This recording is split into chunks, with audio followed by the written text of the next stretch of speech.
She's back. She's back. Hindi na aalis si Karen.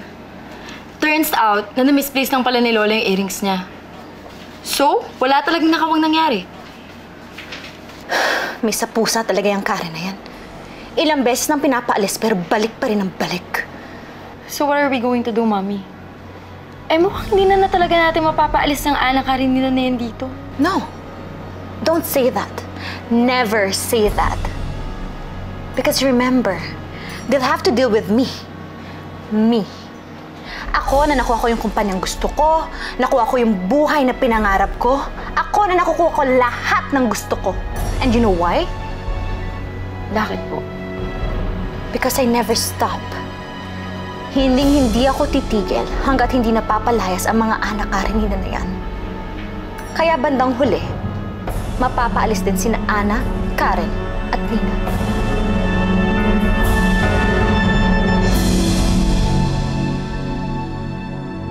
Yes! Wow! Wow! Ay, dito pa rin ako. Saya mo ah! Ay! Siyempre naman! Dahil hindi ko na kailangang umalis. Ah, nabalitaan ko nga yun. Nagkama rin daw si Lola. Oo! Kaya ibig sabihin nun, dito pa rin ako titira, Aldrin. At sa magandang school pa rin ako mag-aaral!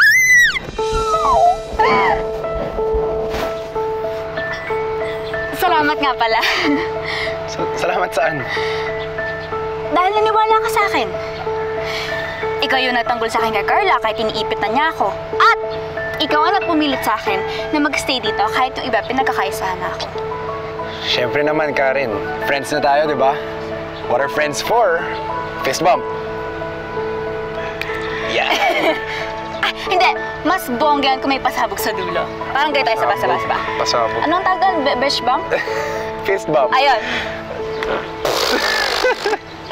Alam mo, you're so crazy, Karen. Kaya gustong-gusto kita eh. Ha?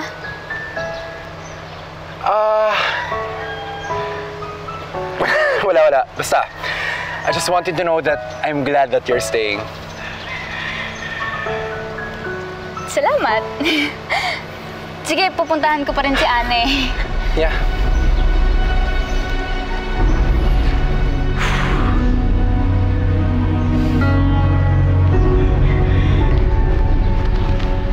Oh, hi, Ma. What the hell was that? Mom? Nakikipaglandian ka na naman kay Karen. I told you to stay away from her. Ma, magkaibigan lang po kami. But she's a distraction from your work.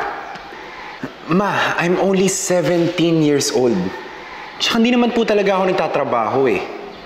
What I'm doing is exposure and training.